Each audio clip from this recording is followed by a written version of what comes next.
significado de tu vida y de tu existencia. El propósito, por supuesto, lo estamos escuchando mucho, por todos lados, ¿no? Cuéntame cuál fue el peor momento cuando tú dijiste ya hasta acá. Grandes influencers, emprendedores. Por supuesto, un líder o un CEO o un founder no debería exponerse vulnerablemente a su equipo. Que el crecimiento no es cuestión de suerte, sino de tu mentalidad. ¿No? Todo empieza siendo chiquito. Había una realidad muy sensible, que era lo que estaba pasando en el campo. ¿Cómo creértela como líder puede realmente generar un cambio en tu modelo de crecimiento? El valor no se negocia. ¿Ok?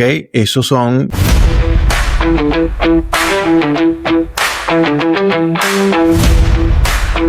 Buenos días, buenas tardes, buenas noches. Desde acá, de la Ciudad de México, esta es la primera grabación en vivo, la segunda porque hice una primera cuando todavía me estaba mudando, pero ahora ya tengo otra vez mi set en vivo. Pero bienvenido y bienvenida a Creer para Crecer. En este podcast yo entrevisto empresarios, expertos y estoy decodificando las claves del crecimiento para que tú puedas aplicarlas en tu empresa. Y la verdad es que yo creo que el crecimiento no es cuestión de suerte, sino de tu mentalidad. Y si tú entrenas tu mentalidad, tu estrategia y tu propósito, seguramente vas a crecer. Hoy arranco una nueva etapa dedicada a empresas familiares, cómo se transforman, cómo crecen y sobre todo, cómo dejan un legado. Y no podía haber encontrado un mejor invitado que mi querido amigo Nicolás Ramírez, CEO y fundador de América Orgánica International Group.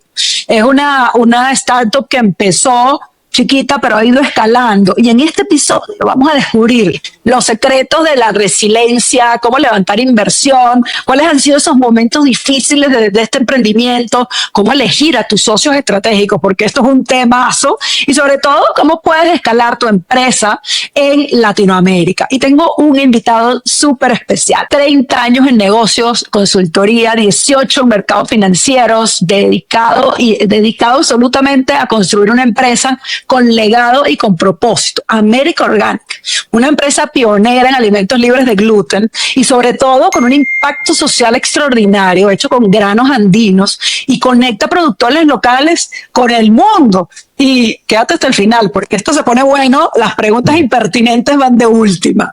Pero bueno, te presento a Nicolás Ramírez. Bienvenido, Nico. Por favor, antes de hablar de América Orgánica, preséntate con la audiencia. Gracias, Susi. La verdad que es un placer estar contigo en este espacio y sobre todo tomando en cuenta tu comentario de que es tu nueva etapa y tu nueva edición ahora en Ciudad de México. Me entusiasma mucho y bueno, tú acabas de decir algo importante, ¿no? Todo empieza siendo chiquito. Definitivamente cuando tenemos una idea y cuando queremos tratar de validarla o sobre todo en la primera etapa que es la propia, ¿no? Donde queremos tratar de transformarla en algo tangible, en algo real, es donde en mi experiencia, porque todo lo que voy a comentar parte de la mía y no necesariamente de las reglas del juego del mundo emprendedor. Cada quien tiene una fórmula y una receta que es muy personal, pero definitivamente el reto en el cual yo me puse a mí mismo fue tratar de salir de mi zona de confort, mi país, mi profesión, en el mundo financiero, mercado de capitales, donde lo amo y me dio mucho, pero definitivamente ese gusanito emprendedor lo tenemos todo y en algún momento hubo una decisión que yo tenía que tomar y era si esto se convertía realmente en algo tangible o pasaba a ser un cuento que yo le iba a dar a mis hijos y a mis nietos, ¿no? Yo quise probablemente hacer esto y aquello y nunca lo hice. Y eso se suma, por supuesto, a una situación de mi país, porque soy venezolano, de la cual los primeros pasos que dio nuestra empresa fueron exitosos y nos dieron unas señales importantes, pero sabíamos que para poder validar de nuevo este modelo de negocio tendría que ser fuera del país. Entonces, yo soy Nicolás Ramírez, administrador de empresa, con 30 años en el mundo, digamos que corporativo, negocios, consultoría financiera, etcétera, pero en el 2012-13 dije, o lo hago o no lo hago. Y aquí fue ese momento donde nació América Orgánica en Venezuela. todo parte de una decisión, que a mí me encanta porque ese gusanito emprendedor lo tenemos todos, pero toma un tiempo en tomar la decisión y saltar, ¿no? Y muchos llaman el emprendimiento el salto al vacío, pero cuando tú ves esta definición de vacío, significa que pues no hay nada, así que hay que empezar a llenarlo de conocimiento, de prueba, y es muy interesante porque tú tocas un punto transversal de muchos de los venezolanos que hemos salido, pero que hemos escalado productos, hemos escalado marcas. Cuéntame un poquito cómo conseguiste esa necesidad de mercado que hizo nacer América Orgánica. Sí, mira, yo creo que si todos los emprendedores supiéramos que nos vamos a lanzar al vacío, nadie se lanzara, ¿no? Porque definitivamente puede ser temerario y con un poco de locura, pero estamos muy conscientes que para mí dentro del ADN emprendedor, sobre todo del latinoamericano, las necesidades y la identificación de las oportunidades están de la mano. Es decir, nosotros estamos viviendo en sociedades y en ecosistemas donde no estamos del todo cómodos, no estamos satisfechos con lo que sucede alrededor y pienso legítimamente, porque no conozco a ningún emprendedor en mi ecosistema, en la región, en América Latina, donde he estado caminando por un buen rato, que no haya proyectado su propia necesidad en el deseo de construirlo como una solución al problema que está muy cerca, ¿no? En este caso, yo me agarré de mi pasión, que es la cocina y que es la comida, ¿no? Yo soy un medio chef frustrado y soy buen amateur para la casa y para mis amigos, pero definitivamente para mí la comida lo es todo. Así fui criado y en mi casa desde pequeño nos enseñaron esa sensibilidad que hay detrás del alimento, el mercado, quién lo produce, etcétera. Entonces, dicho esto, definitivamente cuando iniciamos y vemos una oportunidad en el mundo de los alimentos saludables, porque en Venezuela no estaba sucediendo nada de esto. Yo venía de ese mundo corporativo que me había dado mucha visibilidad y la posibilidad de viajar por el mundo y conocer otros mercados, etcétera, a nivel financiero, pero siempre estaba curioseando qué estaba sucediendo en esas góndolas donde a mí particularmente me encantaba ir, ¿no? Whole Foods, Trader Joe's, etcétera, Planet Organic. Veías, por supuesto, un repertorio espectacular de alimentos, de la creatividad puesta a la máxima expresión para desarrollar a través del packaging y branding un mensaje alucinante de cómo captar tu atención. Cuando yo llegaba a casa, pues siempre venía con la maleta llena de comida de afuera. Y uno de los protagonistas de esa bolsa de compras era la quinoa, ¿no? La quinoa. Y al final empecé a investigar literalmente y dije, pero aquí está pasando algo, ¿no? La quinoa está muy famosa en Estados Unidos, en Canadá, en Europa, pero yo no la conozco aquí en Venezuela. Y resulta que este superfood en el 2013 se hace muy famoso, 2014 inclusive. En Naciones Unidas se habla de que es el alimento que va a salvar el mundo, las proteínas vegetales, libres de gluten, etcétera. Pero detrás de toda esta historia de oportunidad de negocios y de alimentos había una realidad muy sensible, que era lo que estaba pasando en el campo. ¿Qué es lo que estaba pasando con estos agricultores? Y ahí fue donde realmente a mí se me voló la cabeza, cuando yo emigré al Perú y empezamos literalmente de nuevo en el 2014. Empezamos pues como un inmigrante que llega con un sueño perdido y con el apoyo de toda la familia, por supuesto, de decir, aquí hay algo aquí hay algo importante porque la quinoa formaba parte de esta cultura. Vamos a entenderla, vamos a lanzar nuestra marca, vamos a empezar a pelear en esas góndolas, ante esas marcas que son naturalmente locales y que tienen mucha fuerza, y vamos a tratar de entender si ese ejercicio emprendedor fuera de mi zona, repito, de mi territorio, era verdaderamente contundente para llamar la atención de potencialmente nuevos inversionistas o nuevos socios estratégicos. Y ahí empieza esa etapa de América Orgánica fuera de Venezuela, porque Venezuela duró muy poco sus primeros años de inicio. Interesante. Empieza en el Perú, donde renace literalmente y donde el ADN conecta con el origen, con la base del alimento, de la materia prima, del campesino, del productor, de la sostenibilidad, del impacto, y empieza a abrirse una cantidad como una caja de Pandora, donde ya no era, repito, solamente tener una marca muy bonita y muy bien concebida y tener productos obviamente diferenciados y disruptivos para una oferta importante, sino entender que no podía estar divorciado de dónde venía toda esta historia. No podíamos. América Orgánica agarró en la esencia de la latinoamericanidad y el ADN de nuestra cultura ancestral gastronómica y se constituyó como parte de nuestro posicionamiento de marca. Y me parece bellísimo lo que cuentas. Yo misma lo viví cuando lancé mi marca Di Palma, porque la lancé desde Ecuador, que era el principal productor de palmitos. Pero cuando tú estás en esa cultura y tú aprendes cómo se cosecha, cómo se cultiva, el impacto que puede generar en la agricultura, tú realmente arrancas no solo desde la cultura, sino desde el propósito. Y hablemos un poquito de eso, de ese propósito que te movió a escalar una empresa y a crecerla en varios países y a tener ahora toda esta compañía que sigues creciendo y que sigues trabajando. Sí, tú sabes que el propósito, por supuesto, lo estamos escuchando mucho por todos lados, ¿no? Podcasts, grandes influencers, emprendedores, angel investors. O sea, el propósito se convirtió en una vertical neurálgica hoy en día en el mundo emprendedor desde mi punto de vista. Si hoy en día la marca no lo comunica y no lo transmite de una forma coherente y con un sentido lógico, definitivamente es muy difícil llamar la atención de un consumidor que está muy disperso por el ruido externo que hay o porque sus necesidades y sus prioridades son otras. Pero yo creo que hay que ir un poco más atrás del propósito. Yo creo que hay que ir al significado de las cosas, al significado de la vida. Y me agarro muy fuerte de algo que decía Pablo Picasso, que decía, busca el significado de tu vida y de tu existencia, y después que lo encuentres, conviértelo en tu propósito, que es compartirlo. Entonces el significado es algo muy potente, porque el significado es el ser. ¿Qué quieres ser tú en este plano, no? ¿Qué experiencia tú quieres vivir como empresario, como emprendedor? Y ahí, por supuesto, la pasión está muy junta, porque la pasión va a ser el combustible, definitivamente, de los momentos más difíciles, donde toda la adversidad del contexto de la competencia, de los nuevos mercados, de la agenda de levantar capital, etcétera, va a estar saboteándote. No estás saboteándote porque también escuchamos mucho que el universo conspira a favor de aquel que tiene algo claro, pero yo he aprendido algo con un matiz diferente, y es que verdaderamente el universo te va a poner a prueba. Te va a conspirar a favor, pero no te va a decir sí, dale que vas por allí. No, te va a poner tantos obstáculos sean necesarios para que tú le digas a ese universo: yo sí puedo con esto. Esto es lo que yo quiero hacer. Entonces te va a poner siempre a grandes contrincantes, y esos contrincantes inicialmente vienen de tu mente.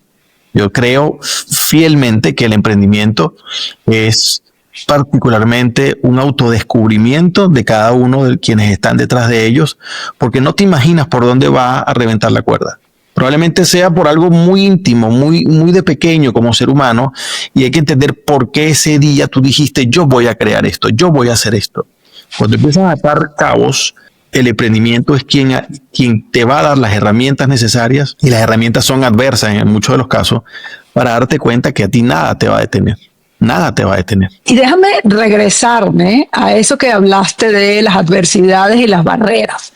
Cuéntame cuál ha sido uno de tus peores momentos y qué descubriste en este proceso, porque yo estoy muy de acuerdo contigo que el emprendimiento es un proceso de autodescubrimiento y de medir un poco tus límites, ¿no? Hasta dónde llegas y hasta dónde crees que eres capaz, porque todo empieza en tu mentalidad y en encontrar soluciones. Pero cuéntame cuál fue el peor momento cuando tú dijiste: ya hasta acá, tiro la toalla, porque a todos nos ha pasado eso. Y sobre todo, ¿cómo lo resolviste? Para mí el momento más difícil ha sido dudar de mí mismo. Ha sido dudar de lo que el camino te va dando, porque detrás de cada experiencia, buena o no tan buena, porque no me gusta decir mala, tú descubres algo que tú no sabías que eras capaz de resolver, ¿ok? Y la capacidad, en este caso, del emprendedor, que en mi caso me tocó en una etapa temprana ser O sea, yo no tenía un socio operativo al lado mío, hombro a hombro. Yo venía de una industria muy distinta. Yo venía del mundo financiero y mercado de capitales, y me meto al mundo de la economía real, a la industria CPG, a transitar el camino de personas expertas que venían de la industria como tú, Coca-Cola, Nestlé, etcétera, PepsiCo, el mundo gigante, ¿no? de las transnacionales. Yo no. Yo simplemente dije: yo voy a poner un producto en una góndola que se llame América Orgánica, y tiene que estar bueno, tiene que ser orgánico, etcétera. Pero definitivamente las primeras dudas nacen de las capacidades que no tienes y que tienes que resolverla en el camino, porque llega un punto donde no hay vuelta atrás. Desde mi punto de vista, repito, como emprendedor, como empresario y dueño de una empresa hoy en día que que ha logrado transitar y resolver varios hitos. El problema más grande, y siempre insisto con amigos emprendedores, porque no hay nada más delicioso que compartir esas experiencias, cuando nosotros dudamos de nuestras capacidades y cuando se quiebra el emprendedor. Cuando se quiebra el CEO, cuando se quiebra el ADN, la empresa quiebra. La empresa puede tener quiebras técnicas, quiebras financieras, puede estar sin flujo de caja. Nosotros hemos transitado todas esas etapas, definitivamente.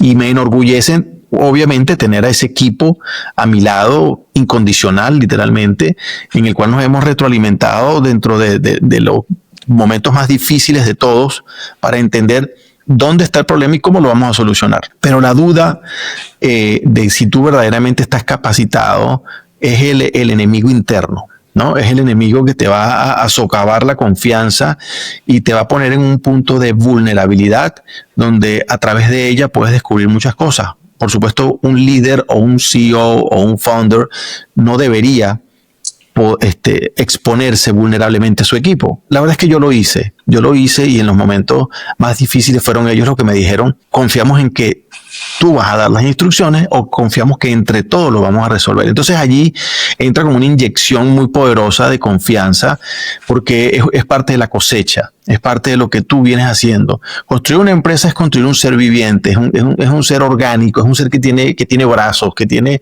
manera de expresarse. Y cuando hoy en día, después de superar muchas de las probabilidades y estadísticas que tú muy bien conoces, donde se habla que casi el 80% de los emprendimientos mueren los primeros 3 años, y de lo que va quedando ese 20% se va decantando, y en el tiempo quedarán 2, 3, 4 de esa misma muestra, ¿no? Nosotros estamos allí, nosotros tenemos 10 años, ¿no?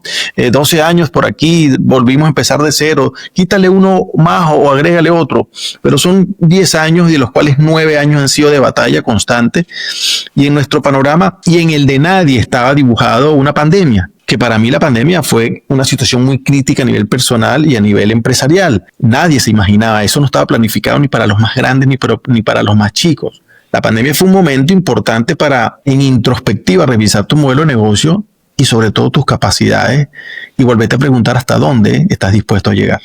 Claro. Y yo quiero rescatar 2 cosas que dijiste que me parecen transversales en los temas de mentalidad.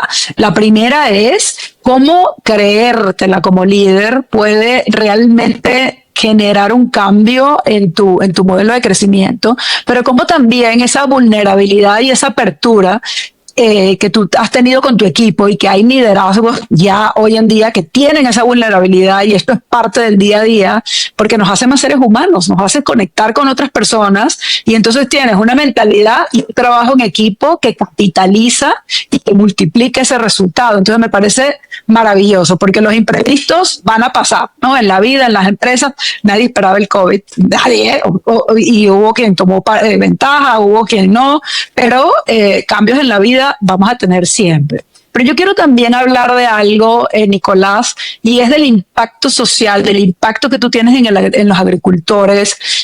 Tú tienes una historia muy bonita de tu visita al mercado cuando fuiste a ver a esta gente que cosechaba papas, ¿no? Cuéntanos un poquito cómo hace América Orgánica para conectar esos productores locales con consumidores globales, de dónde viene esta construcción del modelo sostenible y cómo tú has vivido en carne propia ese impacto a tus agricultores y a sus familias, porque esto no es solo una empresa familiar con estos productos orgánicos, es también el impacto a familias en el campo, lo que es tan bonito dentro de tu cadena y dentro de tu empresa. Sí, mira, la onda expansiva que hoy en día América Orgánica puede validar es que en efecto el valor no se negocia, ¿ok? Esos son, digamos que unos estatutos que yo me he dado el placer y el gusto de compartirlos y retroalimentarlos con mi equipo, pero son valores que no se negocian en América Orgánica, ¿ok? El valor de la materia prima, el valor del trabajo, el valor de los actores en la cadena de valor. Sí, hablábamos de tu impacto social. Los valores de nuestra empresa han sido establecidos de una forma muy robusta. Son estatutos literalmente no negociables en cuanto a cómo y de qué manera vamos a generar impacto en nuestra cadena de valor. América Orgánica es una marca que alza la bandera de la latinoamericanidad. No estamos hablando solamente de un producto muy rico y muy sabroso que lo ponemos en la góndola con un colorido y con una identificación visual importante, sino hay que entender que detrás de todo esto hay un alguien, hay unas personas, ¿no? Tan latinos como nosotros que nos necesitan más que nunca. Y ese impacto transversal del cual hoy en día estamos viendo a nivel del financiamiento, inversión de capital de riesgo, family office, entes multilaterales, está muy enfocado en priorizar, alineándonos a los Objetivos de Desarrollo de Naciones Unidas para el 2030, están alineados en resolver los problemas neurálgicos y estructurales de América Latina y del mundo subdesarrollado. Particularmente en el nuestro y en nuestra región, donde sabemos muy bien que lo que está pasando en el campo no me afecta a mí, hay una desconexión. Y América Orgánica lo que está tratando es de revivir esa identidad a través del alimento, a través de la indulgencia, a través del placer, porque definitivamente no se puede vivir en nuestros países quejándose de que los demás hagan las cosas o las resuelvan cuando está en nosotros, ¿no? Entonces, el valor del trabajo y de la materia prima de un productor que forma parte de la cadena de abastecimiento de América Orgánica no es negociable. No es negociable porque si nosotros vendemos unas papitas, unos chips para competir con grandes marcas en el mundo, obviamente nosotros vamos a tener un producto de alto valor y de alto impacto. Y ese valor se traduce en un ticket distinto. No somos un producto de consumo masivo. Tenemos a veces inclusive el estigma de que somos productos de nicho. Sí, es así. Tenemos espacios de nicho en la góndola. No tenemos necesidades de nicho. Son muchas personas las que quieren y necesitan los alimentos que nosotros tenemos. Pero el espacio que tenemos en la góndola, en las grandes superficies, es de nicho, definitivamente.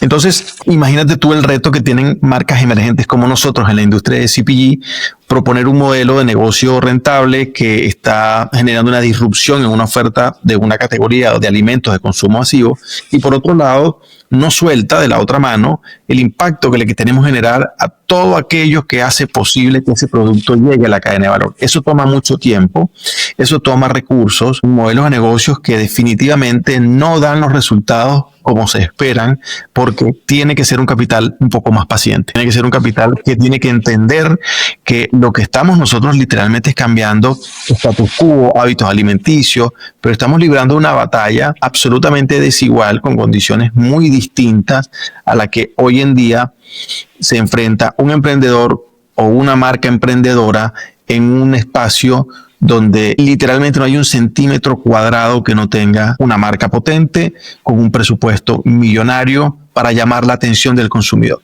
Entonces, ¿qué tiene para llamar la atención del consumidor? Claro, y es interesante lo que dices, y eso lo viví yo desde Coca-Cola, ¿no? Y desde Pepsi-Cola. Cuando tú lanzas una innovación que va a un nicho, normalmente compite con los números de la marca ya grande desarrollada, pero tienes un poder de negociación como empresa porque tienes un portafolio, ¿no? Cuando uno está empezando un emprendimiento que tienes pocos productos y no tienes un nombre conocido en el mercado, obviamente tienes que ir a pelearte con los grandes por el espacio, pero también ir a negociar con las cadenas y con todo el mundo, ¿no? Vis a vis con los grandes o con la cartera de uno, ¿no? Con la cartera de los recursos chiquitos. Y eso me lleva a un punto donde tú eres un campeón y es levantamiento de capital. Tienes una experiencia increíble, me enseñaste hasta tu tesis de la universidad de levantamiento de capital en mercados internacionales. Cuéntame cuáles han sido las claves para traer inversión a tu proyecto y para que todos los que nos están escuchando puedan aprender cómo levantar capital en el mundo de hoy. Mira, la verdad es que el levantamiento de capital hoy en día, septiembre de 2025, es muy distinto al contexto que teníamos durante el 2020, el 2019, 2021 particularmente. La contracción que hubo fue enorme y esto se da por varios eventos. Obviamente el punto de inflexión principal es el COVID, que pone a prueba cadenas de abastecimiento, marcas resilientes dando pelea en sus distintos espacios y contextos, pero definitivamente el inversionista ávido de retornos, entre comillas, acelerados o en curvas de tiempo mucho mejor establecidas, con retornos mayores a lo que consigues en economías ya duras, ¿no? En donde el venture capital nace, Estados Unidos, Canadá, etcétera, Europa, es muy desafiante hoy en día. La fórmula de América Orgánica ha sido siempre ser muy, muy transparente, muy empático, y hay dos valores, nuevamente repito, que están muy inculcados en el hueso de todo el equipo, y es la gratitud y la humildad. O sea, América Orgánica es un modelo de negocio que le ha costado ser rentable, a pesar de que nuestra etapa inicial bootstrapping, en el mejor argot emprendedor hasta el 2019, venía generando un desempeño extraordinario. Cuando nos encontramos con una contracción dada por, repito, el COVID en el 2021, nuestra empresa, digamos que se contrajo en más de un 60% en ventas, y por otro lado, al mismo tiempo yo asumí una nueva decisión temeraria que fue emigrar del Perú a México para abrir nuevos mercados. Pero los tiempos de México tomaron mucho más de lo establecido en nuestro timeline, ¿no? Estamos hablando de que empezamos a vender después de 2 años de haber llegado, 2 años y medio. Entonces, ese periodo de tiempo nosotros recibimos un financiamiento extraordinario por un venture capital que apostó definitivamente por nuestra tesis, por nuestro equipo, por nuestra marca, por nuestra esencia, por lo que vendimos bien, que era realmente Open Kimono, nuestros valores como empresarios y lo que estábamos apuntando. Okay. Pero definitivamente la responsabilidad de recibir ese dinero es responder adecuadamente a las circunstancias. Y para ese entonces nuestra empresa giró, o sea, la dirección la llevaba yo y la sigo llevando como CEO y founder, pero lo más neurálgico de una estrategia de este tipo es saber con qué equipo tú cuentas. Y yo me jacto de decir que siempre me he tratado de rodear de personas que saben mucho más que yo, que son muy talentosas y que tienen mucho que aportar, ¿no? Desde mi country manager, dirección de operaciones y logística, el equipo comercial y hoy en día mi CFO, que tiene cerca de 3 años y medio en la empresa, entra justamente en esa etapa, más por supuesto el aporte emocional y económico de nuestros socios Angels, fundadores, y una empresa fundamental para América Orgánica, que es nuestro principal proveedor de alimentos, que es socio de nosotros, porque tiene una historia familiar fascinante que ha sido inspiración para nosotros, es lo que ha permitido que nosotros hemos podido validar en el día a día que somos una empresa con unas capacidades extraordinarias de atravesar la tormenta y con una actitud, una disposición que inclusive una persona del fondo que está siempre muy cercana a nosotros me lo pregunta con frecuencia y le pregunta al equipo, ¿cómo hacen para no tirar la toalla? ¿Cómo hacen para no abandonar? ¿Cómo hacen para que algo los detenga? Y es que yo les digo, es que no nos van a detener, porque esto supera a nosotros. O sea, esto realmente es el modelo de una empresa que estoy convencido se tiene y se va a convertir en una gran empresa, en una gran marca de alimentos, porque lo que nosotros vendemos es bonito, es bueno, vale la pena. Nosotros no estamos haciendo nada distinto a los valores humanos de respetar el alimento, respetar quien lo produce y respetar al consumidor. Lo que pasa es que son asimétricas las batallas hoy en día que hay que dar. Entonces, con una tesis tan humana, con una tesis tan transparente, donde se entiende que claro que hemos fallado, porque yo soy el primero que levanta la mano, ¿no? En ese gesto de humildad que lo aprendí desde muy pequeño, hay que levantar la mano cuando nos equivocamos. Pero también le he dicho a nuestros inversionistas, nos hemos caído 100 veces, pero nos vamos a levantar 1.000.000 de veces más. No vamos a claudicar así nomás porque sea difícil esto, porque no nos atienden aquí, porque hay que controlar el burn rate. Hemos hecho todo lo que humanamente una empresa viva ha logrado para haber superado toda esa probabilidad y estadística de morir en el tiempo como un emprendimiento más o como una estadística más de un fondo de capital de riesgo. Yo no quiero ser una estadística. Nosotros somos una empresa que te pone en tu hogar un plato de comida que tú le vas a disfrutar y que lo que queremos es que cuando te lo comas lo disfrutes porque es indulgente, porque es sano, saludable, etcétera. Pero recuerden un poquito de lo que yo estoy diciendo aquí. Esa quinoa viene de gente que está en situación vulnerable. Esa quinoa que proviene de un suelo que se está cuidando porque es esa Pachamama que tanto tributo se le da y que es nuestro planeta. Entonces, esta empresa está haciendo todo lo que humanamente posible puede y debe y tiene que hacer para convertirse en una marca trascendental a nivel de consumidores y que pueda llamar la atención a generaciones distintas. Porque sí, es una empresa familiar, porque mis hijos me acompañan, y porque yo dejé de seguir el guión donde el foco era el exit, donde el foco era la salida, donde el foco era la venta de la empresa en millones, porque eso es algo que nos cega, nos distrae en el mundo emprendedor en América Latina. El capital de riesgo está buscando aceleración, está buscando crecimiento, pero es imposible cambiar status quo, cambiar realidades macroeconómicas, cambiar realidades de la sostenibilidad y del impacto en el corto y mediano plazo. Esto es de largo plazo. Y yo rescato lo que has dicho, sumarizando, que tú creaste una empresa que tiene un propósito anclado con un impacto real en la sociedad, en la agricultura y en estas familias que están cultivando toda la quinoa y lo que has producido. Tienes una visión ambiciosa, grande y una mentalidad de crecimiento que ha pasado por esa resiliencia, pero que sigue teniendo la visión clara de lo que te quieres lograr, pero también has construido sistemas, procesos, tienes una estructura, tienes un sistema riguroso de seguimiento, y eso es lo que desde mi punto de vista sigue generando la atracción, la combinación de todo esto con una cultura de crecimiento. Tienes también una certificación de empresa B, que es un honor, la verdad, para cualquier emprendimiento y empresa. Cuéntanos un poquito de eso. Mira, formar parte del ecosistema B Corp mundial, donde hoy son más de 10.000 empresas que creemos fielmente en que la fuerza del capital, porque yo vengo del mercado de capitales, tiene que generar otro tipo de beneficio, un beneficio compartido. Y todo esto nace desde el día uno que yo en mi mente creo la figura de América Orgánica como una marca y como una empresa. Yo sabía que quería ser B Corp. Yo me comía unos helados cuando estaba entre Estados Unidos y Venezuela trabajando, etcétera, que son Ben & Jerry. Ben & Jerry, la primera vez que yo vi un B Corp fue en un pote de helado. O sea, yo me comía mucho y me encanta el helado. Y entendí lo que era el B Corp.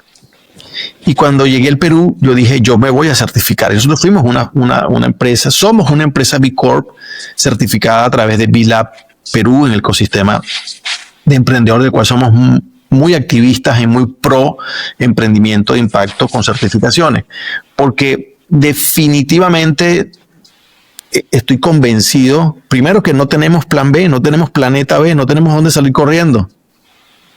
Número uno. Número dos, yo sí estoy convencido de que el emprendedor disruptivo, entusiasta, que defiende estos valores que yo te estoy compartiendo, quiere dejar un mundo mejor. Quiere dejarlo, quiere dejar esa huella, quiere dejar ese ADN en tu producto, en tus hijos, en una empresa que pueda pasar de generación en generación. Uno de mis socios una vez me dijo, tú quieres vender la empresa cuando cueste millones y quedarte ahí sentado en la playa unos años disfrutando del dinero. Y no sé, ahora no sé, la verdad es que no lo sé, porque la empresa ha agarrado vida, tiene una esencia muy poderosa. Y eso se debe a la validación de los inversionistas, porque creen en nosotros, creen en esta narrativa que yo te estoy compartiendo, creen en la experiencia, y hemos presentado resultados un día a la vez, demostrando que sí podemos. Pero B Corp nos llena de un entusiasmo, porque cuando hablamos con otros emprendedores en el ecosistema, esto es como una pandilla de amigos que estamos todos alineados a un objetivo, y es hacer el bien. Es hacer el bien. Y hacer el bien es rentable y da dinero y no somos ONG. O sea, estamos procurando construir modelos de negocios rentables que simplemente están transitando la metamorfosis hacia una empresa de mayor escala. Somos pymes ya hoy en día, ¿no? Somos emprendedores que han creado pymes.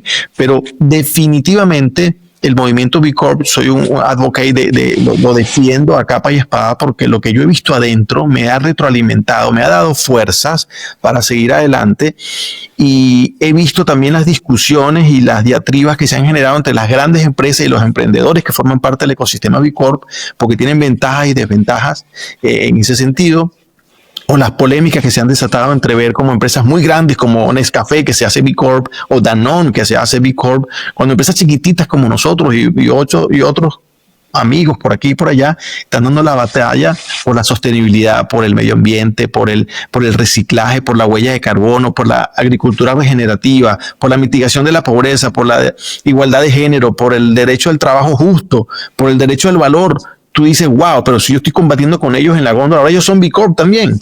Y entonces me lo hizo entender un director de B Corp en Argentina hace años y me dijo, sí, ellos forman parte de este movimiento. Y al final dijimos, entonces, que estos también se están dando cuenta de que para que puedan durar 100 años más, porque nos llevan 100 años, claro, estas empresas tienen que repetir y hacer lo que nosotros los pequeños estamos haciendo, con mucha fuerza y con mucha integridad. Entonces, B Corp para mí es un ecosistema maravilloso de amigos, de empresarios en México, en Perú, en Argentina, en Chile, en Colombia. Ha abierto puertas por todos lados, donde nos inspiramos, nos ayudamos, nos colaboramos, porque no hay nada mejor que tener una buena tertulia con un emprendedor de impacto latinoamericano cerca de ti. Claro. Y se aprende de todo el mundo y eso es interesante. Sí, así es. Oye, se nos ha ido el tiempo, ya vamos en el minuto 37 con todos los problemas técnicos que hemos tenido hoy. Pero tengo una pregunta icónica de este podcast y es, Nicolás, cuéntame qué significa crecer para ti. Crecer es doloroso. Cuando yo era pequeño, que estaba creciendo, los huesos de las piernas, porque yo soy alto, me dolían y me llevaba mi mamá al médico, ¿no? Crecer duele, pero crecer es el ciclo de la vida, y en el crecimiento, pues, en el camino del crecimiento es donde están los milagros, que solamente saliéndote de la perspectiva del director de la orquesta, sino bien poniéndote como audiencia, tú vas a poder ver los logros. El día a día te come y no deja ver lo que tú has crecido. Cuando nosotros empezamos a vender alimentos en Costco en México hace 2 años, o en Perú en otras cadenas de supermercados, tú no imaginabas que eso podía pasar. ¿Ok? Yo hace 2 años dije, yo tengo que entrar en Costco, y yo me lo meto en la cabeza y lo logro. Y entramos a Costco, ¿verdad? Pero entonces cuando voy a Costco a ver mis bolsitas y mis cajitas y las muevo, se me olvida que estoy en Costco. Se me olvida. Es lo que sucedió en el camino, casi nos mata para llegar allí. Pero cuando vamos allí a agarrar una bolsa y la meto en el carrito, porque por supuesto me como mis pastas, ¿okay? O cuando algún amigo mío me llama o me manda una foto y me dice, Nico, aquí están tus pastas, o aquí está América Orgánica dando la batalla. Wow, ahí es donde el crecimiento te da un mensaje de satisfacción y de alegría, que es la recompensa para mí del emprendimiento. Es donde sabes que estás por el camino correcto, a pesar de que es tortuoso, de que tiene 1000 subidas y 1000 bajadas, pero definitivamente no puede haber sabiduría, no puede haber ganas de compartir las experiencias que hemos vivido, no hay un crecimiento que haya dado un fruto bueno o malo, porque detrás del fruto malo hay un aprendizaje. Entonces, crecer es doloroso, pero es parte de la vida. Y tienes toda la razón, porque hay que aprender a caerse, a levantarse y aprender de eso, ¿no? Porque la vida va cambiando y son hitos, como bien lo decías al principio, son hitos. Quisiste entrar a Costco, entraste, pero mañana el hito será otro y será cumpliendo poco a poco. Ya para cerrar, cuéntanos dónde podemos conseguir América Orgánica, dónde conseguimos tus pastas maravillosas, en qué países, en qué lugares, y por supuesto que aquí voy a dejar en la cajita todos los datos de América Orgánica, y para ti que nos has acompañado hasta acá, suscríbete, comparte y apóyanos, porque necesitamos que este mensaje llegue a más emprendedores, a más empresarios, porque cambiando mentalidades es como podemos aportar ese granito de arena en el mundo.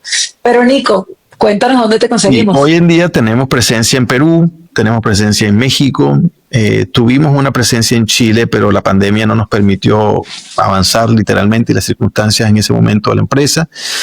Volvimos al mercado venezolano, que es un mercado lleno de muchos desafíos, pero es un mercado emocional para nosotros, porque América Orgánica nació allá. Pero además de ser emocional, en nuestra categoría de pastas, que es donde liderizamos en el Perú, somos número 1 pastas libres de gluten, resulta que Venezuela es el tercer mercado consumidor de pasta del mundo. Entonces hay que entender también en el pragmatismo del negocio cuáles son las direcciones estratégicas y el foco que la empresa debe seguir para mantener su crecimiento. Si bien es cierto, Venezuela no está en el radar de la inversión extranjera, se están dando unos fenómenos importantes a nivel de emprendimiento. Por otro lado, tenemos un consumidor ávido de productos, porque nosotros vendemos salud. Vendemos alimentos libres de gluten, libres de alérgenos, para una población que hoy en día no tiene acceso, por las circunstancias que fuesen. En estas plataformas, a través de la página de internet nuestra, americaorganica.com, podrás ver los lugares de venta, específicamente los retailers, los clubes de descuento, los canales de conveniencia, etcétera. Somos una empresa que sigue escalando a nivel regional. Estamos cerrando algunas alianzas estratégicas nuevas que nos permitirán ampliar nuestra presencia en América Latina. El mercado colombiano es importante, el mercado chileno lo vamos a retomar, etcétera, y posteriormente, por supuesto, apuntar al mercado norteamericano en el mediano plazo, porque es ahí donde está la mayor concentración de consumo de esta categoría. Y si tú eres distribuidor o te interesa abrir América Orgánica en tu país, pues ahí te dejo abajo en la cajita todos los datos de Nicolás y de América Orgánica. Gracias, Nico, por inaugurar esta nueva etapa de Creer para Crecer, por compartirnos esta historia de tu empresa familiar, de tu emprendimiento, de tu mentalidad. La verdad es que me quedo inspirada por todo, cada vez que hablo contigo, esto no es nada más en esta conversación, me quedo inspirada de que no hay imposibles. Y si a ti te gustó la conversación, suscríbete, compártela y muy pronto estaremos poniendo esta misma conversación en YouTube y en el resto de canales en redes sociales para que tú puedas disfrutarla en YouTube o en Spotify en cualquier momento. Gracias, Nico, por estar acá el día de hoy. Te mando un abrazo grande, abrazo a todo el equipo de América Orgánica. Gracias. A probar América Orgánica, los que han probado esas pastas libres de gluten y sobre todo pensando en el impacto que están que cuando consumen en el planeta. Así es, son libres de gluten, son impactos, pero sobre todo son deliciosas. Eso. Bueno, pues nos vemos. Muchísimas gracias. Gracias a ti. Y a ustedes que nos acompañaron, también gracias. Un abrazo. Gracias a toda la audiencia. Feliz día.